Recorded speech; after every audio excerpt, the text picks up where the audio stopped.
Hello and welcome to my channel once again. अगर आप मेरे चैनल पर नए हैं तो आप प्लीज़ मेरे चैनल को कर लें सब्सक्राइब और बेल के आइकन को ज़रूर प्रेस कीजिएगा ताकि मेरी नई नोटिफिकेशंस आपको मिल सकें टाइम पर। और अगर आप मेरे हैं पुराने साथी, पुराने सब्सक्राइबर, तो आपको भी करती हूँ वेलकम।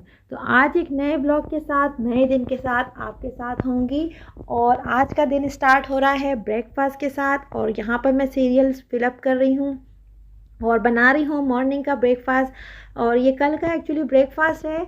और आज जो है वो मैं इसकी डबिंग कर रही थी और मैंने जो है वो ब्रेकफास्ट बनाया। हस्बैंड ने जो है वो ऑफ़ किया हुआ था, आज उनको तो थोड़ा सा काम ऑफिस से आउटसाइड का, और थोड़े से वो हो रहे थे लेज़ी, तो उन्होंने ऑफ़ कर लिया और उनको चाहिए था ब्रेकफास्ट। तो जल्दी जल्दी मैंने बनाया ये ब्रेड के साथ, और एग बनाया। और कोई भी जो है वो पराठे आज बिल्कुल नहीं है। मैंने जैसे पहले भी ब्लॉग में आपको बताया था कि यहाँ होती है शदीद गर्मी, नॉर्मली तो वो बिल्कुल ब्रेकफास्ट नहीं करते क्योंकि उन्हें बहुत हैवी लगता है। तो लेकिन ये है कि आज चूँकि घर पे थे और थोड़ा लेट उठे थे, तो ये जो है वो लाइट सा ब्रेकफास्ट एग और जो है वो ब्रेड के पीस के साथ कर लिया। और यहाँ पर आप देख रहे हैं कि मैंने जो है वो एक पराठा भी बनाया है फ्रोज़न। जी हाँ, जो बच्चे होते हैं उनकी बड़ी अलग अलग रिक्वायरमेंट होती हैं। तो बेटी मेरी एक को चाहिए था न्यूट्रेला और ब्रेड पराठे के साथ रोल, और दूसरी को खाना था सीरियल, और हस्बैंड और मैंने लेने थे एग और टोस्ट के साथ। तो यहाँ मैं बना रही हूँ एग फ्राई एग कर रही हूँ। और अपने जो है वो प्लानिंग भी करूँगी आज का दिन जो है वो मैंने कैसे गुजारना है और क्या बनाना है, और कैसे दिन के जो है वो काम जो है वो रुके हुए हैं तो वो क्या क्या करने हैं। अक्सर अगर जो है वो हस्बैंड जिस दिन घर पे होते हैं और प्री प्लान छुट्टी नहीं होती और अचानक से मॉर्निंग में वो कहते हैं कि जी आज मैंने नहीं जाना, तो फिर ये होता है कि आप सोचने लगते हैं अच्छा आज का दिन मैंने कैसे कैसे गुजारना है, क्या क्या करना है। क्योंकि जाहिर सी बात है कि जब हम लोग अकेले होते हैं तो अपनी एक रूटीन होती है, लेकिन जब हस्बैंड घर पे होते हैं तो उन पर ख्याल करना पड़ता है, क्लीनिंग वगैरह सारी। वो थोड़े से अनॉयड होते हैं कि उन्हें भी रेस्ट चाहिए होती है। तो यहाँ पर हम लोग कर रहे थे ब्रेकफास्ट का फिनिश कर रहे थे, और मैंने बना लिए थे एग फ्राई। और ये एग फ्राई बनाते हुए ही जो है वो जो स्मोक आपको नज़र आ रहा है ना, तो बिल्कुल हुआ था ये कि ये हमारे यहाँ यही सी होता है कि थोड़ी सी अगर स्मोक जो है वो होती है तो फ़ौरन से जो है वो फायर अलार्म जो है वो स्टार्ट हो जाता है। तो बिल्कुल इस स्टेज पर हुआ था फायर अलार्म स्टार्ट, और जो है वो वॉचमैन ने कर दी थी बेल पे बेल, और आप वो कहने लगा कि जी आपका जो है वो फायर अलार्म हो रहा है, तो कोई ट्रबल है। तो फिर हमें उसे बताना पड़ता है कि नहीं जी, ये जो है वो हमारा बन रहा है नाश्ता और हमारा पैन हो रहा है ओवर कुक। लेकिन एक लिहाज से अच्छा भी है, किसी ख़तरे की वजह से अगर कभी ऐसा हो तो ये सुकून होता है कि वो जो है वो उनको पता चल जाएगा।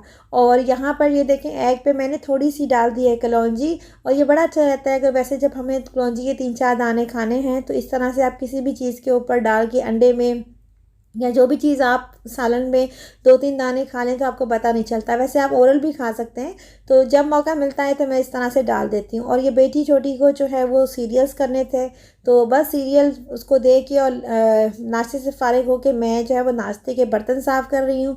और ये इस तरह से लिक्विड जेल को मैं पानी में डाल लेती हूँ, और मुझे बड़ा कन्वीनियंट लगता है। तो इस तरह से यूज़ बड़ा आसानी से हो जाता है, और आपका जो है वो लिक्विड है वो सेफ़ भी रहता है। मैंने बहुत सारे लोगों को देखा है कि वो डायरेक्ट लिक्विड जेल जो है वो उस पे डाल रहे होते हैं फ़ोम पे या फिर प्लेट्स के ऊपर, तो मुझे वो बिल्कुल कन्वीनियंट नहीं लगता। मुझे ये इस तरह से सोक बना के और बड़ा कन्वीनियंट लगता है, आसानी से सारे बर्तन जो है वो साफ़ हो जाते हैं। अच्छा, बर्तन धोना जो है वो मुझे बहुत बुरा लगता है, क्योंकि एक्चुअली हाथों में मुझे है एक्जिमा की प्रॉब्लम, और मुझे जो है वो फ़ौरन से एलर्जी हो जाती है। डिफरेंट काइंड के मैंने जो है वो डिटर्जेंट यूज़ किए हैं, लेकिन कोई फ़र्क नहीं पड़ता, क्योंकि बेसिक प्रॉब्लम जो है वो है कि आपको जो केमिकल्स हैं उससे अवॉइड रहना है।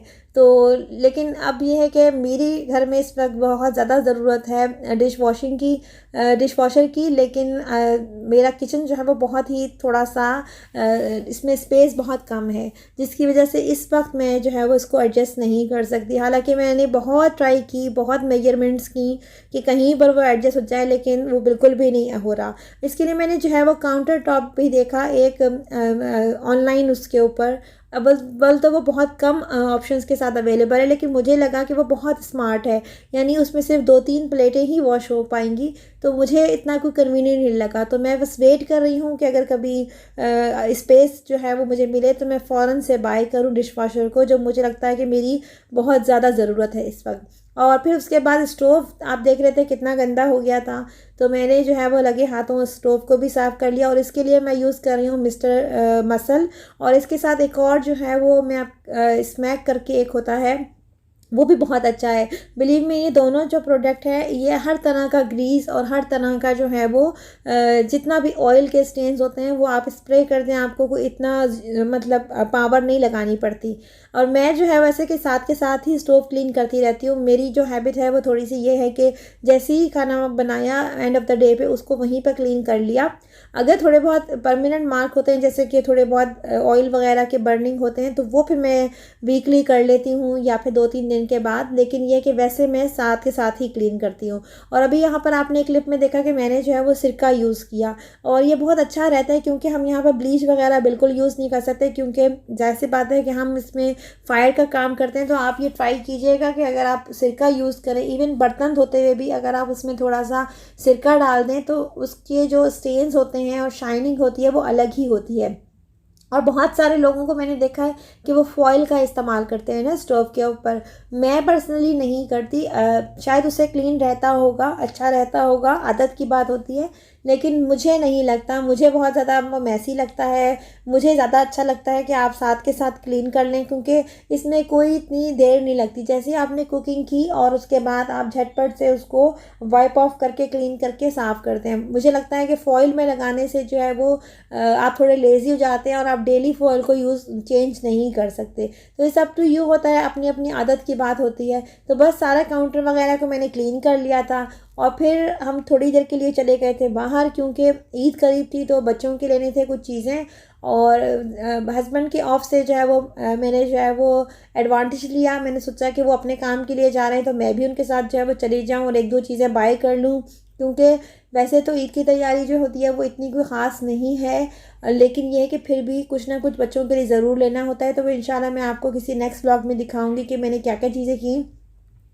और फिर जो है शाम के वक्त जब मैं डिनर सोच रही थी तो यही प्लान था कि क्या बनाया जाए। और ये एक बड़ा मसला है, हर हर दिन ये सोचना कि क्या बनाएं, और मतलब ऐसी चीज़ बनाएं कि सब खा लें, क्योंकि अब तो किसी चीज़ में टेस्ट भी नहीं रहा ना।